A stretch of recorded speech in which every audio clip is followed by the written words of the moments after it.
안녕하세요. CBS 김지수 기자입니다. 요즘 자녀를 어린이집이나 유치원에 보내는 부모님들 속마음이 콕콕 찌르듯 아프고 열불나겠죠?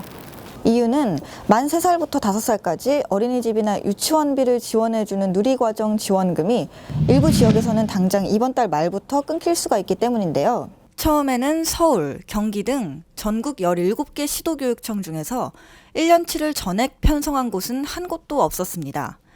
지금은 대구, 대전 등 6개 시도교육청 정도가 1년치 추가 경정 예산 편성 계획을 내놨습니다. 나머지는 몇 달치만 겨우 추가로 짰거나 정부의 선 지원 조건을 내거는 등 여전히 검토 중에 있습니다. 누리과정이 중단이 되면 부모들이 한 달에 최대 29만 원 정도를 추가로 더 내야 되는데 매달 29만 원이라는 큰 돈을 어디서 또 끌어다 써야 할지 막막하실 것 같은데요. 지방교육청 입장을 보면 돈이 모자라서 못한다고 하고 중앙정부 입장을 보면 돈을 다 줬는데 없다는 건 틀린 말 이렇게 말을 하고 있으니까 또 답답할 것 같습니다. 왜 양쪽의 말이 다를까요? 처음에 5살로 한정됐던 누리과정을 2013년에 3살부터 5살까지로 확대한 건 박근혜 대통령이죠. 국가 책임 보육 체제를 구축하고 5살까지 맞춤형 무상 보육을 실시하겠습니다. 엄청난 예산이 드는데 정부는 가능하다고 봤습니다.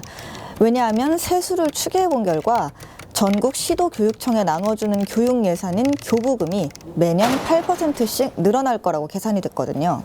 그렇게 되면 2015년엔 교부금이 49조 원으로 늘어나서 누리과정을 확대해도 문제가 없다고 본 겁니다.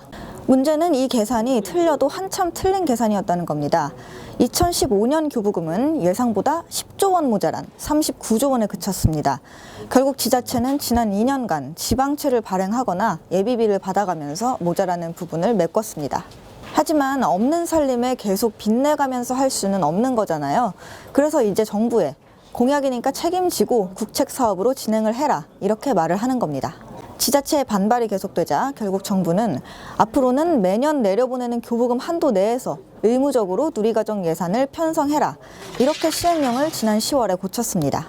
정부의 계산이 틀려서 교부금도 모자란 마당에 시행령까지 급조하면서 이 돈으로 알아서 누리과정까지 해결을 해라 이렇게 말을 한 셈이죠. 결국 지자체들은 예산 편성을 거부하는 강수를 뒀습니다. 예산 편성에 필요한 조치를 교육감들이 취하지 않을 경우 감사원 감사 청구, 검찰 고발을 포함한 법적, 행정적, 재정적 수단 등 모든 방법을 총동원하여 강력하게 대처해 나갈 것입니다. 지금 지자체 일부 시에서는 당장 학부모 피해를 막기 위해서 이번 달에는 10이라도 쓰겠다 이렇게 말을 하고 있는 형편입니다. 논란이 가중되니까 교육부도 목적 예비비를 쓰겠다 이런 의향을 밝히기는 했는데 기껏해야 몇 달치 보육비밖에 안 된다고 합니다. 정부는 지자체들한테 지방채를 더 발행해라, 한마디로 빚을 더 내라 이렇게 말을 하기도 했죠.